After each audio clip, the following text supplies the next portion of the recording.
Alright, hello people, I'm the dude, and this is my review for the movie Savages, which just came out recently.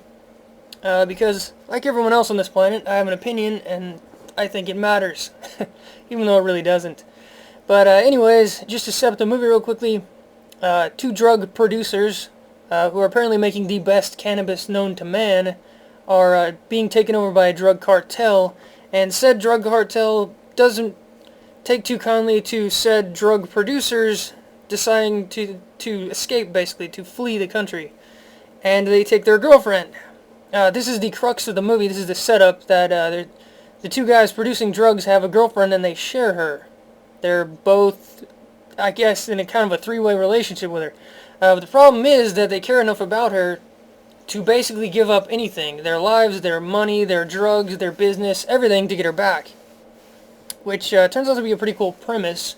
And Benicio Del Toro is a real bastard in this movie. He's the drug kingpin's right-hand man, and he's basically trying to screw them over throughout the entire movie. But yeah, he's probably my favorite part of this movie. And the double ending at the end is by far my least favorite part of this movie, but I'll get to that in a minute. Basically, this movie is, throughout the entire runtime, a rescue type flick, kind of like Taken. They're spending all of their time and all their efforts trying to set up plans, get things in motion to get the girl back. In the movie, her name's O. It stands for Ophelia, apparently, but they just keep calling her O for some reason. I'm not really sure why. But anyways, they kill a lot of people, they burn a lot of bridges, they ruin their business, and by the end, they've basically turned into the bad guys. That's where this movie is going. That's the message it's trying to send. Especially the good guy of the two, if there is a good guy. The good one, the nice one of the two drug-producing guys. His name's Ben. He's a Buddhist, and he believes in, live and let live, and he wants to save the planet and create renewable energy and all this stuff. But by the end of the movie, he's as big a bastard as everyone else, basically. The other drug producer, his name's Chon, is an ex-Navy SEAL or Marine or some kind of Spec Ops guy who has, it's basically just a license for him to be a badass. The backstory. He's the one right off the bat that says we should just kill them all and get rid of them. Cut ties with them completely before they do it to us, beat them to the punch, that kind of thing. But throughout the whole movie, he's the one that everyone leans on. He's the one that gets things done, basically. And Ben just kind of gets in the way. Honestly, I mean, he was there because apparently he was a botanist in college, and he makes the perfect pot in the world. They keep bringing it back up that they have the best pot in the world, which is apparently a big deal, and that's why the cartel wants to take them over. But yeah, throughout the movie, he's just kind of he's the angel on Sean's shoulder, saying, "Let's not kill everyone, let's not do all these bad things." But Sean pretty much convinces him at every turn that we have to. We have to kill people, we have to kidnap people, we have to frame people and get them tortured and murdered. All these really bad things to get O back. And throughout the whole movie, he's saying things like, O is all that matters. She's the only thing. Forget about everything else. It doesn't matter what we have to do. She's all that matters. And throughout the movie, Ben you can see him trying to struggle against it, but somewhere near the halfway point, or maybe like 3/4 into the movie, he just gives up on that completely, and he's just as bad as Chon is. All he cares about is O. He'll kill anyone to get her back, and the whole Buddhist thing kind of thrown out the window. The whole good guy thing completely gone. That's in the rearview mirror. But by the end of the movie, yeah, the whole I guess the whole point behind the movie is, if you're gonna go that far, if you're gonna become the bad guys, the people you're fighting against, then what are you fighting for? What are you giving up? That's the message.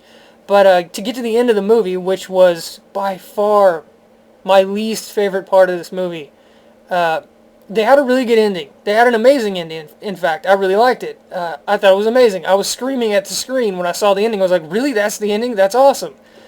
And then they cut away and they say something like, that's what I thought would happen. Ophelia's doing the voiceover and she's like, that's the way I saw it happening. But no, that's not what really happened. So the really badass ending, the ending that they nailed, that would have been perfect for this movie, they just throw it away in favor of this garbage this terrible ending. I don't want to spoil either one of the endings, because if you want to watch the movie, obviously you don't want the ending spoiled. But let's just say that there's a first ending, there's an initial ending, and it's amazing, and then there's a second ending after that, which is just trash. It's pathetic. It's half-assed. It's bland. And it's that whole happy ending type thing, the feel-good ending where everyone's all happy when they leave the theater. I hate feel-good endings. I can't stand them. I've hated them my entire life. Even when I was a little kid and I was watching Disney movies, I wanted the bad guy to win, or at least something interesting to happen, Because I got tired a long time ago of the good guy wins, the good guy gets the girl, they walk off into the sunset, happy ending, boring. It's boring as all hell. So the first ending was not boring, I'll tell you that. It was not boring. The second ending, happy ending, generic, bland, what they should have just completely avoided like the plague. But no. They take the good ending and just throw it away, throw it out the window. But was the movie good? Was it worth seeing? It's really hard to say. It's been done a lot, this whole, you have a drug dealer, then make him out to be not so bad. Maybe not a good guy, but not the worst guy in the world. And then some cartel or some other drug dealers or, hitmans or whatever are after them, and, they have to get away from them, escape, that kind of thing. Save their profit margin, or at worst, save their lives. Somehow survive it. So it's been done, but it hasn't been done quite like this before. It's hard to explain. A lot of it is, it's the two different actors having everything invested in finding O, instead of just one. Usually it's just one guy who's a badass and he's doing everything on his own, and you only have his personality to go on. Whereas in this one you have two different conflicting personalities for most of the movie. And they both have everything invested in finding O, because basically she's both of their girlfriends at the same time. Because of the aforementioned three-way thing, which you get kind of a pretty PG-13 wannabe sex scene near the beginning of the movie. There's no real skin in this movie, for the most part. I mean, I don't even think... No, I take it back. Okay, there's one scene where a woman walks in and she's topless. That's it, in the entire movie. The rest of it is most assuredly PG-13 as far as skin goes. There's a lot of deaths, there's a lot of blood, a lot of people die, a lot of action sequences. The action sequences in this movie were kind of like something straight out of Black Hawk Down or something like that, because, like I said before, Sean is a Navy SEAL, and he brings in his old Navy SEALs buddies as protection. So every time they go to a meet and greet, or they're talking to the cartel or any of that, he has his Navy SEALs buddies lined up with like sniper rifles in the distance. So if anything goes down, he has the advantage, supposedly. That's the way it's supposed to work. So there's a lot of military-type action scenes. They work in IEDs. They work in rocket launchers. And there's a lot of the standard, Mexican or, South American drug cartel. We have masks. We have someone kidnapped. Video cameras. We'll do this to said person if you don't do this. That kind of stuff. But for everything that it has going for it that's just samey and been done, the two lead characters, I don't know, they add something to the movie because of their banter, because of their back and forth, their relationship, and that kind of thing. So yeah. There's also Selma Hayek in this movie, but you don't see her much. She's not really used much. She's definitely not used well.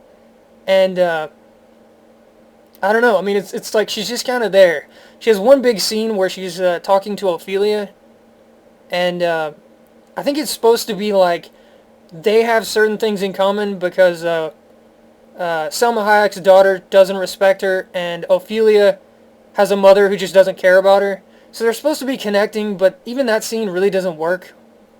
Honestly, I mean, I wasn't feeling the scene, and then by the end it just kind of falls apart by the end of that scene. Everything they were working towards, they just trash, basically. But yeah, for the rest of the movie, she's just kind of there barking orders, and that's really it. She doesn't really have that great of a part. Let's see. None of the other actors are really name brand. None of them are really worth mentioning except for John Travolta. But again, kind of like Selma Hayek, he's not really used well here. John Travolta has his own little style of acting where it's John Travolta. I mean, even if you couldn't see the screen, even if you couldn't hear his voice, the way that he does the scene, you could tell it was him.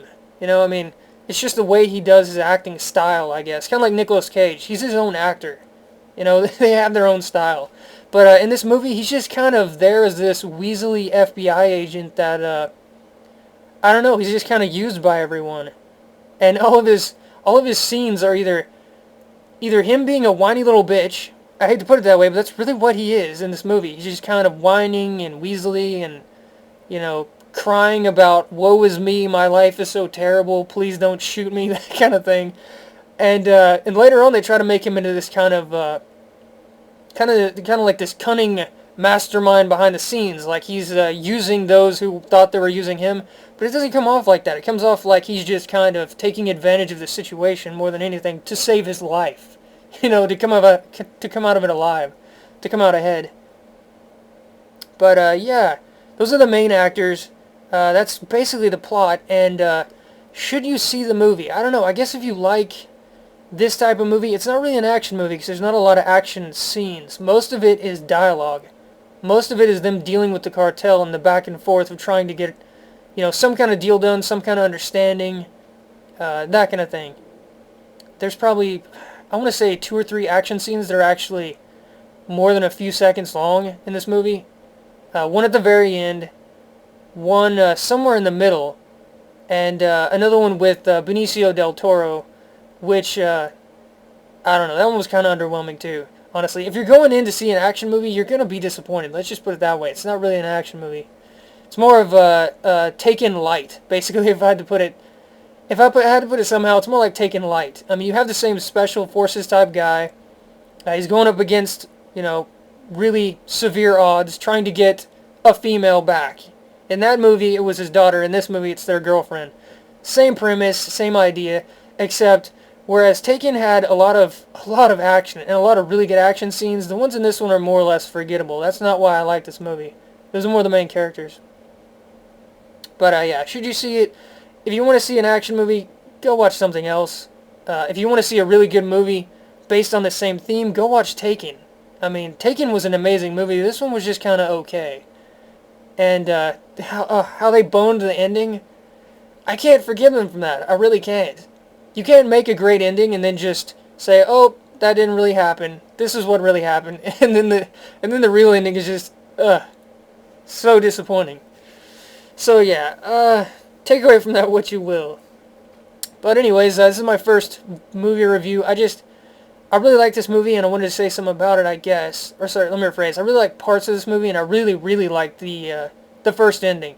I can't state that enough. The first ending was great.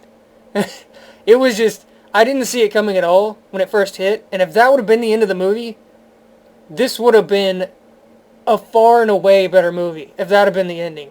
But no, they had to ruin it. They had to ruin it to make it, you know, the feel-good type ending so people can leave the theater, you know, happy and smiling and all that crap. Whatever. Anyways, that was my review for Savages. I'll see you guys next time.